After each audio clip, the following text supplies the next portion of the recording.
Welcome back, Nerd Squad. Wolverine may be one of the most popular X-Men out there. His character has undergone an evolution since his first appearance in the comics in Incredible Hulk in 1974. He went from being a grumpy beast-like mutant to a grumpy, more handsome and refined mutant. Some of his change even being influenced by his film version as Hugh Jackman took on the role, thereby making Logan more of a ladies' man, less of the unlikable grump, though I think Logan will pretty much always be grumpy. Today we are going to be following the evolution of Wolverine not just as a character but as a mutant and superhero as we count down the top 10 superpowers you didn't know Wolverine had. Be sure to stick around till the end of this video where I will have some comments also coming your way. Alright, let's get counting. Number 10. Symbiosis. We learn in the series Web of Venom (Venom) that Wolverine was actually one of the first mutants to ever merge with a symbiote. He ends up linking his mind with the symbiote who recalls memories of Nick Fury torturing it, causing them to attack Fury. Eventually the symbiote would be separated from Wolverine, though it would later speak its first words seemingly as a result of their time together, and would save Logan's life while merged with another being. In the older Spider-Man game from 2008, Spider-Man Web of Shadows, it was also revealed that Wolverine was able to achieve symbiosis, inciting a fight between the player as Spider-Man and this version of Wolverine, merged with one of the symbiotes. Venom Wolverine. Number 9. Lycanthropy. That's right, at one point Wolverine was an actual wolf. Well,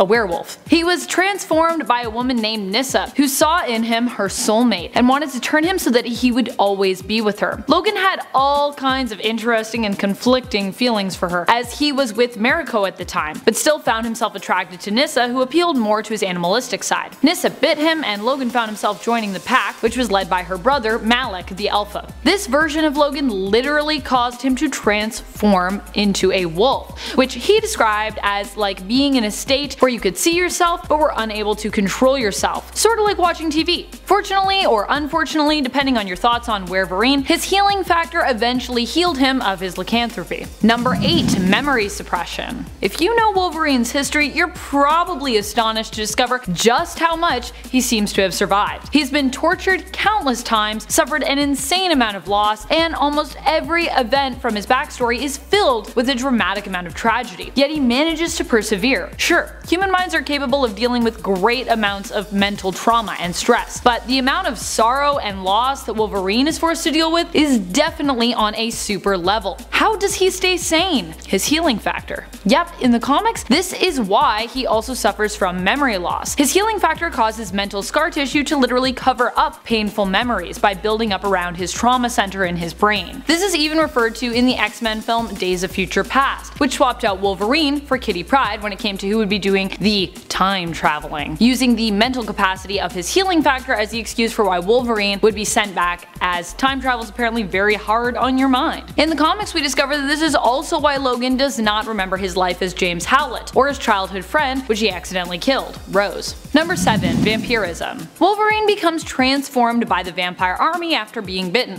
While being a werewolf seems to be something his healing factor was capable of curing, vampirism isn't. His vampire side warps his mind, turning him against his fellow X-Men, and seemingly making him power hungry. Not too surprising to be honest, as being a vampire basically grants Wolverine even stronger superpowers than before, and armed with his healing factor makes him almost undefeatable. Still, he only remains a vampire for a short while. Cyclops had his blood tested for immunity against the vampire virus, but while he did this, he also had Logan secretly injected with nanites that would disable his healing factor. Boom. Scott Summers activates those nanites when he goes up against Logan in order to cure him of said vampirism. While appearing to be pleased at regaining control of his free will and free of his vampiric nature, Logan also seems severely displeased at the fact that Scott did all of this without his permission. Come on Scott, you should know, don't inject people with nanites before you ask them. Gotta get some permission first. Number 6. Phoenix Force. During the series Astonishing Spider-Man and Wolverine, Logan finds himself teamed up with Peter Parker, as the two are forced to involuntarily ping-pong around time together. One of their adventures sees them go up against a planet that appears to be Dr. Doom. Wolverine gets his hands on the Phoenix gun and sacrifices himself to use it to blast apart Planet Doom. He is later resurrected and ends up attracting the attention of the Phoenix Force, which possesses him. Though he succumbs to the power momentarily, Logan's mind appears strong enough to keep the Force at bay, and he even manages later to resist it, giving Jean a run for her money somewhat.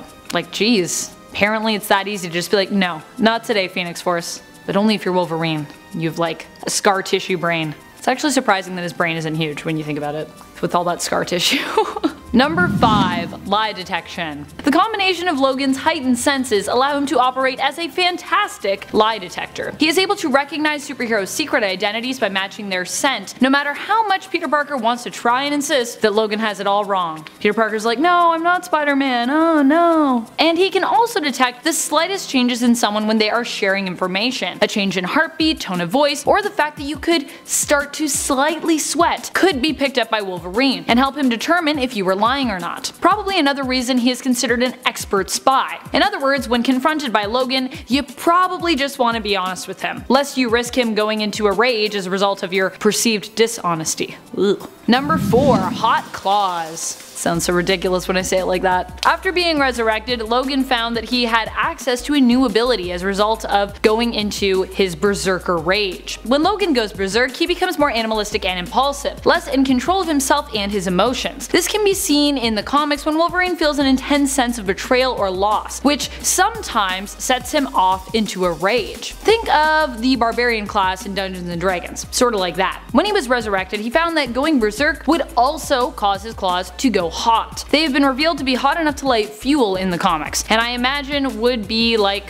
fighting someone with a set of hot pokers attached to their arms. Pretty terrifying. But at least any wounds you received fighting Berserk Wolverine would be instantly cauterized, so that's a plus. You're not gonna bleed out probably.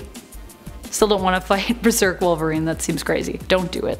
Number 3. Hulk. Wolverine even had the Hulk's powers for a time, I know, though he sort of had to sacrifice his smarts for them, and kind of received them against his will. But still, he had them. After the leader and Dr. Aliana Alba get a hold of Wolverine and Bruce Banner, they transform them to take on Weapon H, Clay Cortez, known as Hulkverine. They become Hulkverines in their own right, but their mental capacity is reduced, turning them into rage-filled smashing and slashing machines. Snick snick. Wolverine also has his hot claws in this form, and as such is a frightening foe to come up against while hulked out. He has no idea what's going on, he's got hot claws, he's big and green.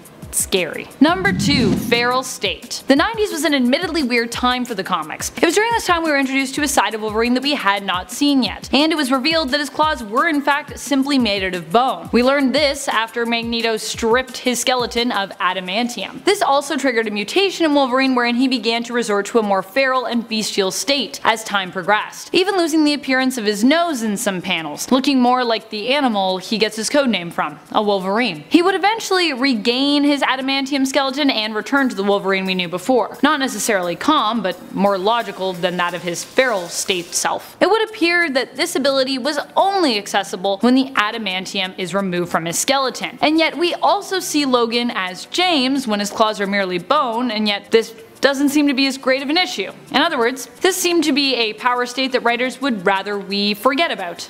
Probably like Spider-Man's Clone Saga. Just kidding, that was a cheap blow. Also terrible thing in the 90s though. Number 1. Telepathic resistance. Similar to how his mental suppression works, Wolverine also has a wall of armor in his mind when it comes to psychic attacks. Originally in the comics this was explained as him having level 9 psi shields installed by Professor Xavier, but over time his ability to shield himself from psychic damage began to become even greater. As seen in the 2003 Wolverine volume issue 46. Emma is even ready to disregard the shields that Xavier put inside Logan's mind, declaring that she could more than handle them as a level 10 telepath. However, later she seems unable to prevent Wolverine from charging Scott in X-Men Original Sin, and Logan shares that his psychic scar tissue is to thank for that. His healing factor has helped him to build up a resistance after previous attacks on his mind. So the more you try to psychically attack him, the stronger he will become against psychic attacks, apparently. Pretty powerful considering that he's mostly a strength-based mutant. Thank you so much for watching, Nerd Squad. I hope through exploring some of Wolverine's long comic book history with me, you also found out about some powers you didn't know he had, or in some cases, that he once had. Wolverine truly has almost done everything. Are there any superpowers of Wolverine's that you feel are often not talked about that we missed? If you could have any of Wolverine's superpowers, which would you want? What is your favorite of his superpowers, or your favorite of Wolverine's moments in the comics? Let us know in the comments below. And speaking of comments, it's time to turn to some from one of my latest latest videos, Top 10 Superheroes Batman Hooked Up With. Galaxy Eyes Garchomp writes, "Oh, how I wish I could forget that moment when Batman and Batgirl hooked up. Don't we all, my friend? I didn't even want to include it on my list, but Batman is oftentimes much more busy building romantic relationships with criminals than he is with superheroes,